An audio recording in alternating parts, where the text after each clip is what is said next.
Hi friends, ఎలా ఉన్నారు? బాగున్నారా? ఈరోజు మన గార్డెన్లో కొన్ని బెండకాయలు అయితే వచ్చేసినాయి.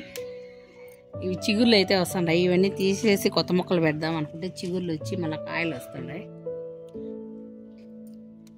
వంకాయలు కూడా బాగానే వస్తున్నాయి.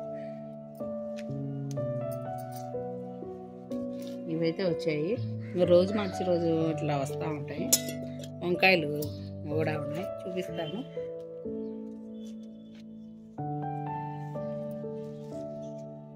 ఇవి చాలా పాత మొక్కలు, ఇవి 1 year మొక్కలు. కాయలు ఇట్లా వస్తాయి. కోతులు రాకుండా ఇక్కడ ప్లేస్ కూడా మనం ఏర్పాటు చేసాం. చాలా పెద్ద సైజు విత్తనాలు వదిలేసాను. ఈ మెస్ లోపల చాలా అటువైపు ఇటువైపు చాలా ఉన్నాయి కాయలు. చాలా పెద్ద సైజు వస్తున్నాయి. సీడ్స్కి అయితే వదిలేస్తున్నాను. ఇవి పచ్చిమిర్చి 2 మొక్కలు పెట్టాను నేను. 2-3 మొక్కలు అంతేనే, ఎక్కువ పెట్టలేదు.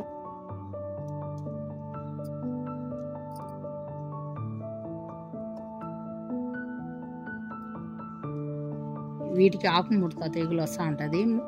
మన గార్డెన్లో నేను టిప్స్ అయితే పెట్టాను. ముందు కూడా మంచి టిప్స్ అయితే పెడతాను. ముందు పెట్టిన వీడియోల్లో ఉన్నాయి, చూడండి. ఇవి చిక్కుళ్ళు పెట్టాను, పూత మీద ఉన్నది. ఇది కింది కూడా స్టార్ట్ అయిపోయింది. పాలకూర కూడా ఉన్నది. ఇక్కడ చాలా పెద్ద సైజు ఆకులు పాలకూర ఉంది. ఇది అవసరమైనప్పుడు నేను హార్వెస్టింగ్ చేసుకుంటాను ఎప్పటికప్పుడు. ఇదైతే మరబోము. చూడండి ఫ్రెండ్స్, వంకాయలు ఎక్కువ లేదు. ఇంతకుముందు ఇది 4 years మొక్క. రేపు జూన్ నెలకు 4 సంవత్సరాలు అయితే అవుతుంది. విత్తనాలు కానీ వదులుకున్నాను నేను. వీటిలో 2-3 కాయలు విత్తనాలు వదిలేస్తాను. ఇదొక రకం వంకాయ. ఇదో పీకేసి నేను గోడ మీద పెట్టేశాను, వాడిపోయింది. ఇది కొనగంటి కూర. వంగనారు, వీఎన్ఆర్ వంగనారు నారు అయితే పోసాను. మళ్ళీ కొత్త మొక్కలు అయితే నాటుకోవాలి.